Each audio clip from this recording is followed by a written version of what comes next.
Plumber union वार्षिक अधिवेशन निर्माण क्षेत्र में काम करुवा प्लम्बर श्रमिक माने सरकारी नियम मुताबक सहायता राशि पाइबार वंचित सामाजिक निरापत्ता पेंशन सरंजाम अर्थराशि दुर्घटना पीड़ित मानी सहायता छात्रवृत्ति मिलुनी दरखास्त करने धारा अत्यधिक कष्टकर व्यापार जो लोके दिन दिन धरी जनसेवा केन्द्र दौड़ुंट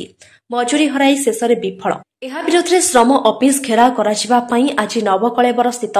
ଆଖଣ୍ଡଳମଣି ମନ୍ଦିରରେ ପ୍ଲମ୍ବର ୟୁନିୟନ ସିଆଇଟିୟୁର 14ତମ ବାର୍ଷିକ ଅଧିବେଶନରେ ପ୍ରସ୍ତାବ ପାରିତ ହୋଇଛି। ଏଥିରେ ସୁରେନ୍ଦ୍ରନାଥ ଦାସ ପ୍ରଦୀପ ପ୍ରଜ୍ୱଳନ କରିଥିଲା ବେଳେ ସିଆଇଟିୟୁର ଜିଲ୍ଲା ସମ୍ପାଦକ ତଥା ୟୁନିୟନର ଉପଦେଷ୍ଟା ଶରତ କୁମାର ରାୟଗୁରୁ କହିଲେ ଯେ ନିର୍ମାଣ ଶ୍ରମିକ କଲ୍ୟାଣ ବୋର୍ଡ ଶ୍ରମିକମାନଙ୍କ ପାଇଁ ଶେଷ ଆଦାୟ ନ କରି ଶ୍ରମ ତତ୍ପରକୁ କାର୍ଯ୍ୟକ୍ଷମ ନ କରିବା ଓ ପଞ୍ଜୀକରଣ ଓ ସହାୟତା ରାଶି ପାଇଁ ଦରଖାସ୍ତ କରିବାରେ ଏତେ ଜଟିଳ କରିଛନ୍ତି ଯାହା ଯୋଗୁଁ ସମସ୍ତ ନିର୍ମାଣ ଶ୍ରମିକ ସେମାନଙ୍କ ପ୍ରାପ୍ୟ ପାଇବାରୁ ବଞ୍ଚିତ ହେଉଛନ୍ତି। ତେଣୁ ସମସ୍ତ ନିର୍ମାଣ ଶ୍ରମିକ ସିଆଇଟିୟୁ ପତାକା ତଳେ ଐକ୍ୟବଦ୍ଧ ହେବାକୁ କହିଥିଲେ। ଏଥିରେ ସୁଶୀଲ କୁମାର ସାହୁ ସଭାପତି ଉମେଶ ଜେନା ପ୍ରଭାକର ଦାସ ସମ୍ପାଦକ ବିଜୟ ପଇଡା ନିତେଇ କର ପ୍ଲମ୍ବର କମ୍ପାନୀର ସମିତ ମିଶ୍ର ଲକ୍ଷ୍ମୀଧର ସାହୁ हेमंत समल सरोज मिश्र वक्तव्य देते अभिमन्यु मुदुली गोवर्धन साहू धनेश्वर प्रधान जयकृष्ण पैडा निरंजन माणिक प्रमुख सभा परिचालन सहयोग करते। शरद कुमार रायगुरु संपादक सीआईटी पुरी डिस्ट्रिक्ट कमिटी और देखिए आज प्लम्बर्स यूनियन सीआईटी पुरी रे तार 14तम वार्षिक उत्सव आज पड़ुछि। वार्षिक अधिवेशन में आम 14 वर्ष तले जो उद्देश्य एक्चुअली यूनियन तैयारी होता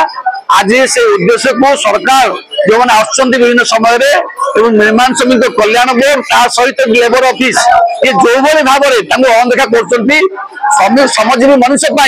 जो आईन रही जो Odisha building and other construction workers act से एक्ट अनुଯାୟୀ प्राप्य पाइबा अच्छी सरकार दौनी जानिकी दौनी शेष आदाय करूनी शेष बाहाना आदाय न बाहाना जो प्राप्य अच्छी प्राप्य दवाई पचाऊँगी आशा करू अंतपक्षे 2% शेष 10 लाख टंकार बिल्डिंग जो अच्छी 2% शेष से आदाय हो आदाय है अंत अकर्मण्य भत्ता 4 लाख टका दि जाऊ झील विवाह खर्च 1 लाख टका दि जाऊ सहित वार्षिक 60 वर्ष जो ऊर्ध अच्छा मासक पेंशन 5000 टका दि जाऊ सरंजाम खर्च एवं पिला छात्रवृत्ति जो खर्च 20,000-25,000 डिमांड करूँ झील और पुआ मान ये समस्त जो प्राप्य पाइबा कथा आईन व्यवस्था अच्छी कि दौना आसंता दिन में सीआईटी ये समस्त निर्माण श्रमिक क्षेत्र में काम कर प्लम्बर कहतु राजमिस्त्री कहतु वेल्डिंग मिस्त्री कहतु टाइल मिस्त्री कहतु रंग मिस्त्री कहतु समस्त जो निर्माण क्षेत्र में काम कर समस्त